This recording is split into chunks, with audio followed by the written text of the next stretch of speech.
नमस्कार, जय शिवराय, जय शंभूराजे। आज मी तुम्हाला कोल्हापूर जिल्ह्यातील आळते गावाच्या वरती असलेल्या सह्याद्री डोंगरामध्ये घेऊन निघालेलो आहे। कारण त्या डोंगराच्या वरती आपल्याला एक असे प्राचीन मंदिर बघायला मिळते। त्या मंदिराचा इतिहास आणि मंदिराच्या आतमध्ये जो चमत्कार आहे, भगवंताने जो चमत्कार केलेला आहे, हे सर्व बघितल्यानंतर तुम्हाला देखील आश्चर्य वाटेल। जेव्हा महाराष्ट्रामध्ये औरंगजेब सर्वत्र हिंदू मंदिरांची तोडफोड करत होता, त्याने खिद्रापूर येथे असलेले शंभू महादेवाचे सुंदर नक्षीकलाने परिपूर्ण असलेले मंदिराची तोडफोड केली। त्यानंतर तो या सह्याद्री डोंगरावरती आला आणि या ठिकाणी असलेले अलमप्रभू मंदिराची तोडफोड करण्याअगोदर त्याला हा चमत्कार बघून धक्का बसला आणि इथून तो पुढे कोल्हापूर येथे असलेल्या महालक्ष्मी मंदिराची तोडफोड करणार होता। पण या मंदिरामध्ये आल्यानंतर त्याला धक्का बसला आणि तो चमत्कार बघून त्याने हिंदू मंदिरे तोडणे थांबवले। असा चमत्कार या मंदिराच्या आतमध्ये आहे। 850 वर्षापासून मंदिराच्या आतमध्ये अलमप्रभूच्या रूपात एक ज्योत प्रज्वलित होत आहे। ती ज्योत आतापर्यंत कधीही विझलेली नाही। कितीही जोरदार वारे आले तर झाडांचा पाला मंदिराच्या मेन गाभाऱ्यामध्ये जातो, पण ज्योत कधीही हालत नाही। हा चमत्कार म्हणावा लागेल। हे सर्व आपल्याला आज मंदिराच्या आतमध्ये जाऊन बघायचे आहे।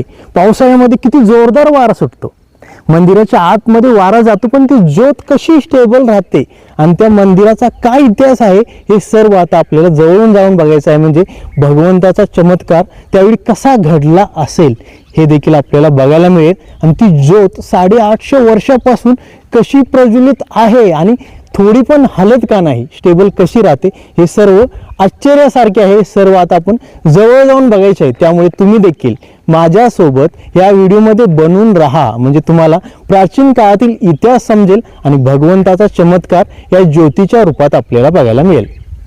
मंदिराच्या बाहेर गाडी पार्किंगसाठी हा परिसर आपल्याला बघायला मिळतो। या ठिकाणी स्कूटी पार्क केलेली आहे आणि या ठिकाणी आल्यानंतर आपल्याला मंदिराचा मेन प्रवेशद्वार बघायला मिळतो। हे प्रवेशद्वार खूप जुने आहे आणि दगडी बांधकामाने परिपूर्ण आहे। या प्रवेशद्वारमध्ये जेव्हा आपण प्रवेश करतो तेव्हा आपल्याला प्रवेशद्वारचे बांधकाम देखील बघायला मिळते। वरती लिहिलेलं आहे अलमप्रभू तीर्थक्षेत्र। या ठिकाणी अजून आतमध्ये आल्यानंतर या प्रवेशद्वारच्या दोन्ही साईडला आराम करण्यासाठी ही जागा देखील बनवलेली आहे। बघू शकता तुम्ही दगडाला कसा आकार देऊन हे प्रवेशद्वार बनवलेलं आहे। या प्रवेशद्वारमधून आणखी पुढे गेल्यानंतर आपण मंदिराच्या मेन परिसरामध्ये प्रवेश करतो। मंदिर परिसरामध्ये आपल्याला या ठिकाणी एक पिंपळाचे झाड देखील बघायला मिळते, बघू शकता तुम्ही। आणि या साईडला अजून एक झाड आहे आणि समोर अलमप्रभू तीर्थक्षेत्र मंदिर बघायला मिळते आपल्याला। मंदिराच्या उजव्या साईडला एक प्राचीन डिकमळ देखील आपल्याला बघायला मिळते। ती पूर्णतः दगडामध्ये बांधण्यात आलेले आहे। या डिकमळीच्या वरती या डिकमळीला कसा आकार देण्यात आलेला आहे बघू शकता तुम्ही। खाली चारी बाजूने चारी कोपऱ्यात हातींना दगडामध्ये कोरून नक्षीकला सुंदर तऱ्हेने या ठिकाणी बनवलेले आहे। मंदिराच्या सभामंडपमध्ये प्रवेश केल्यानंतर आपल्याला आतमध्ये एकदम शांतता आणि भक्तिमय वातावरणाचा अनुभव मिळतो। ओम नमः शिवाय। बघा मित्रांनो, या ठिकाणी किती शांतता आहे आणि मामाने सांगितल्याप्रमाणे मेन सभामंडपमधून आपण जेव्हा समोर जातो तेव्हा आपल्याला हा मंदिराचा जुना आणि प्राचीन गाभारा बघायला मिळतो। 750 वर्षापूर्वीपेक्षा जास्त प्राचीन हा मंदिराचा मेन गाभारा आहे। मामांचे परमिशन घेऊन गाभाऱ्याच्या चौकटीपर्यंत आपण जाऊ शकतो आणि भगवंताचं दर्शन घेऊ शकतो। बघा हा गाभारा कसा बांधण्यात आलेला आहे। पूर्णपणे दगडामध्ये सर्व बांधकाम केलेलं आहे। नंतर या दगडाच्या वरती या परशा वगैरे नंतर लावलेल्या आहेत आणि आणखी आतमध्ये गेल्यानंतर गाभाऱ्याची मेन चौकट आपल्याला बघायला मिळते। या चौकटीजवळ जाऊन आपण भगवंताचं दर्शन घ्यायचं आहे। ओम नमः शिवाय। तुम्ही बघू शकता आतमध्ये अनेक देवांच्या मूर्त्या आहेत. तुम्ही दर्शन घ्या. मी दर्शन घेत आहे. ओम कर्पूरगौरम करुणावतारम संसार सारम भुवेंधारम सदा वसंतम हृदयारविंदे भवं भवानी सहितं नमानि. आणि मंदिराचा आतून बांधकाम कसे केलेले आहे हे देखील तुम्ही बघू शकता. आता आपण मामाने सांगितल्याप्रमाणे या ज्योतीचे दर्शन घेऊन बघूया ही ज्योत कशी स्टेबल आहे. त्यासाठी आपल्याला झूम करून ज्योतीचे दर्शन घ्यावं लागेल. ओम नमः शिवाय. अलम प्रभूच्या रूपात या ज्योतीचे तुम्ही दर्शन घेऊ शकता. आणि ही ज्योत कधी हलत नाही हे तुम्हाला समोर दिसत असेल. बघू शकता बाहेर वारे आहे आणि वारे आतमध्ये येते तरी सुद्धा ही ज्योत स्टेबल राहते. हा भगवंताचा चमत्कार म्हणावा लागेल. तुम्ही ज्योतीचे दर्शन घ्या. ओम नमः शिवाय. ओम नमः शिवाय. बघा ही ज्योत कशी स्टेबल आहे. दर्शन घ्या तुम्ही. मी दर्शन घेतलेलं आहे. साम सदा शिव साम सदा शिव. मित्रांनो, मंदिरामध्ये जाऊन आपण बाहेर आलो, भगवंताचं दर्शन घेतलं, पण मंदिराविषयी काही माहिती मंदिराचे पुजारी मामा आपल्याला सांगणार आहेत. तर नमस्कार मामा. नमस्कार. मंदिराविषयी थोडी माहिती आम्हाला सांगा आणि मंदिराचा इतिहास पण सांगा.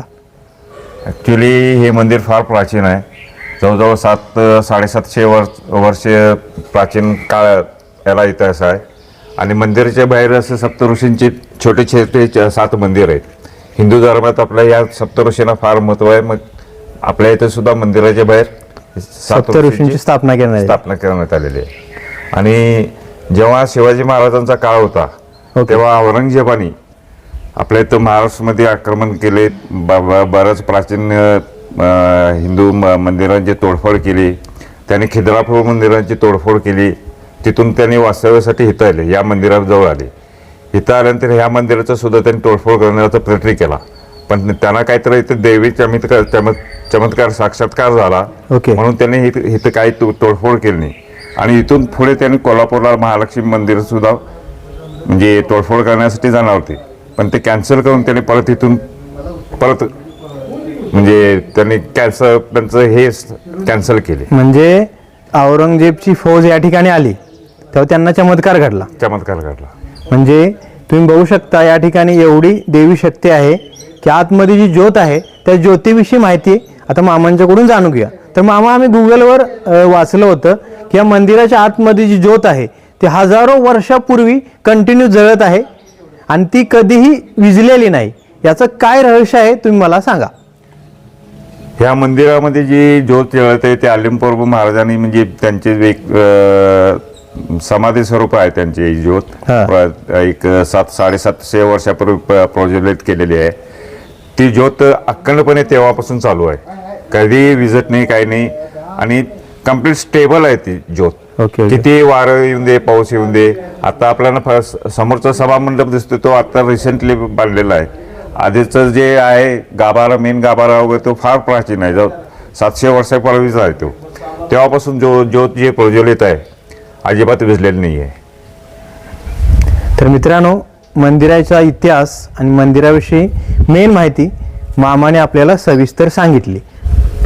आणि मंदिराच्या डाव्या साईडला आपल्याला या ठिकाणी सप्त ऋषींचे 7 लहान लहान मंदिरे बघायला मिळतात. त्यांचे दर्शन आपण सर्वप्रथम घेऊया. या ठिकाणी भारद्वाज सप्तऋषींची आतमध्ये शिवलिंगाच्या रूपात तुम्ही दर्शन घेऊ शकता. त्यानंतर या ठिकाणी दुसरे सप्तऋषी आहेत, त्यांचे देखील दर्शन घ्या. या ठिकाणी तिसरे सप्तऋषी आहेत. या ठिकाणी चौथे सप्तऋषी आहेत. या ठिकाणी 5वे सप्तऋषी आहेत. आणि या ठिकाणी 6वे सप्तऋषी आहेत आणि 7वे सप्तऋषी या ठिकाणी आहेत. मित्रांनो, आपण मंदिराच्या आतमध्ये जाऊन भगवंताचं दर्शन घेतलं. मंदिराचा सभामंडप, मंदिराचा मेन गाभारा कसा आहे हे देखील बघितलं. आतमध्ये जाऊन कोणकोणत्या देवांच्या मूर्त्या आहेत हे देखील बघितलं. भगवंताचं दर्शन घेतलं आणि जी मेन ज्योत कशी स्टेबल राहते हे देखील मी तुम्हाला दाखवलं. मी दर्शन घेतलं आणि तुम्हाला देखील दर्शन घडवून आणलं. हा मंदिर परिसर कसा आहे तुम्ही बघू शकता, पण ह्या मंदिराचे बांधकाम बाहेरून कसे केलेले आहे हे देखील बघणे गरजेचे आहे. आता आपण हे मंदिर बाहेरून कसे बांधलेले आहे हे बघूया. त्यानंतर मंदिराच्या खाली सुंदर व्ह्यू आपल्याला बघायला मिळतो निसर्गाचा, तो देखील बघूया. मंदिराच्या उजव्या साईडला आणखी एक लहान मंदिर आहे आणि हे मंदिर बाहेरून असे दिसते. सभामंडप नंतर बांधलेला आहे, पण मेन मंदिराचा गाभारा आणि हे मंदिर जुने आहे. बघू शकता मंदिराचा वरचा आकार कसा आहे. मंदिराला बांधण्यासाठी काळ्या पाषाणाचा उपयोग केलेला आहे. मंदिराच्या तिन्ही बाजूला ही जी कलाकृती केलेली आहे ती अतिशय सुंदर आहे. दगडाला कसा आकार देण्यात आलेला आहे हे देखील तुम्ही बघू शकता. आणि पाठीमागून हे मंदिर असे दिसते. दुरून बघितल्यानंतर मंदिराचा आकार थोडा मस्जिद सारखा दिसतो, पण हे मंदिर हिंदू मंदिर आहे आणि मेन श्रद्धेचे ठिकाण आहे.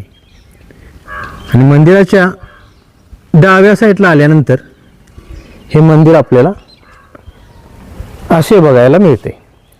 आणि मंदिराच्या डाव्या साईडला आणखी एक लहान मंदिर आहे, श्री सिद्धोबा मंदिर.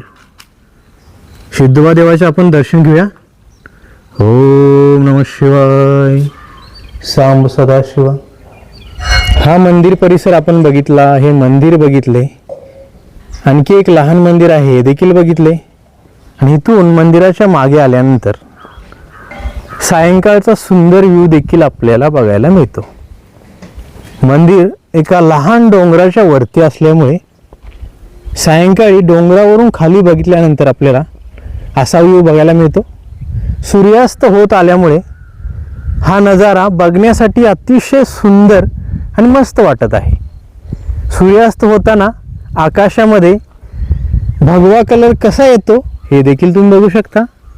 आणि या मंदिराच्या मागे सर्वत्र निसर्गाच्या सानिध्यातील हा व्ह्यू कसा आहे हे देखील तुम्ही बघू शकता. मित्रांनो, कोल्हापूर जिल्ह्यातील आळते गावाच्या वरती असलेल्या सह्याद्री डोंगरामध्ये मी तुम्हाला घेऊन आलो आणि डोंगराच्या वरती असलेले अलम प्रभू यांचे प्राचीन मंदिर मी तुम्हाला दाखवलं. मंदिरामध्ये प्रवेश करण्या अगोदर मंदिर परिसर कसा आहे हे देखील तुम्ही बघितलं. आणि मंदिराच्या डाव्या साईडला सप्त ऋषींच्या 7 लहान लहान मंदिराला आपण बघून भगवंताचं दर्शन घेतलं. त्यानंतर आपण मंदिराच्या आतमध्ये प्रवेश केला.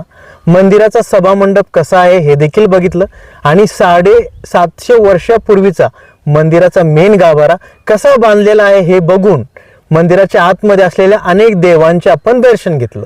पण मेन चमत्कार होता मंदिराच्या आतमध्ये अलम प्रभू यांच्या रूपात प्रज्वलित होत असलेली ज्योत. 750 वर्षापूर्वीपेक्षा जास्त काळापासून ती कंटिन्यू जळत आहे आणि ती कशी स्टेबल आहे हे आपण बघितलं. ज्योतीचं दर्शन देखील आपण घेतलं आणि या ठिकाणी मंदिराच्या मागे असलेला सुंदर व्ह्यू देखील आपण बघितला. मी आज या ठिकाणी येऊन तुम्हाला हा व्हिडिओ बनवून दाखवला. हा व्हिडिओ तुम्हाला कसा वाटला मला कमेंट करून नक्की सांगा. आणि असेच नवनवीन मराठी व्हिडिओ बघण्यासाठी चॅनलला सबस्क्राईब करा, शेअर करा, लाईक करा आणि बेल आयकॉन दाबून नोटिफिकेशन ऑन करा. पुन्हा भेटूया अशाच नवीन मराठी व्हिडिओ सोबत. धन्यवाद. जय शिवराय, जय शंभूराजे. नमः पार्वती पते हर हर महादेव. छत्रपती शिवाजी महाराजांचा विजय असो.